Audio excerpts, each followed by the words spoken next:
Having health insurance can often save you a bunch of money on both expected and unexpected medical expenses in the United States. Not having it doesn't only mean you won't save that money, it often means you'll be faced with spending even more.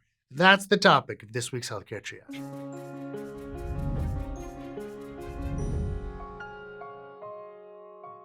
Being uninsured in the United States is risky business, and it isn't rare. According to the U.S. Census Bureau, approximately 28 million people didn't have any health insurance during the year 2020. This has obvious implications, like people avoiding treatment because they can't afford it, or going into medical debt because unaffordable treatment couldn't be avoided. Those things are terrible enough, but we're going to add on to the pile of terrible.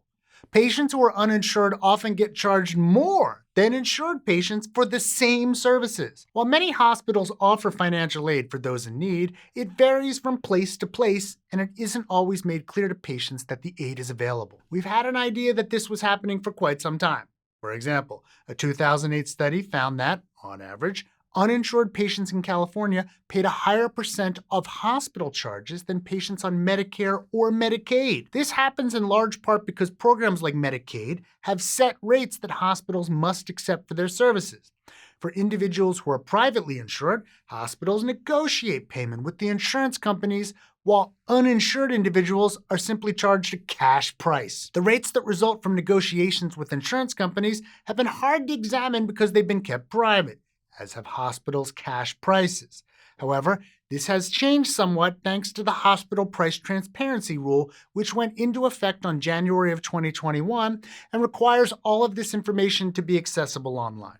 Following implementation of this rule, a pricing transparency startup company began collecting the data from hospitals that have complied, and the Wall Street Journal recently released an in-depth analysis of it. They reported that for hospitals that release rates for both insurance holding and cash-paying patients, the cash-paying patients were regularly charged more. Charges to these uninsured patients were more than 3.5 times what Medicare Advantage plans were paying on average. At one hospital, the charge for receiving a stent following a heart attack could be over $65,000 for a patient who is uninsured. In contrast, an insured patient is billed just over $17,000, and a patient with a Medicare plan just over $12,000. As we mentioned, many hospitals offer discounts or financial assistance to uninsured patients. However, even when a patient is made aware of the assistance and is able to navigate the process, the income cutoffs can prevent them from getting help. According to the Wall Street Journal analysis, the hospital in the example we just covered cuts off assistance for people starting at an income level of 3 times the federal poverty level. For a single person, this is less than $40,000 a year. Some hospitals are more generous than this, while others are far less so.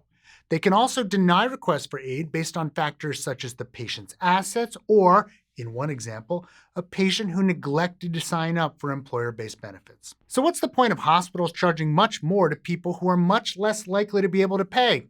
A few experts lent their opinions to the analysis, pointing out that insurance companies are the largest source of income for hospitals, incentivizing hospitals to keep those companies happy by saving the large discounts for them. Also, if uninsured patients were given lower prices for services, insurance companies would likely complain about having to explain to their customers why having insurance translates to higher prices. Insurance companies have deep pockets, much deeper than the average American.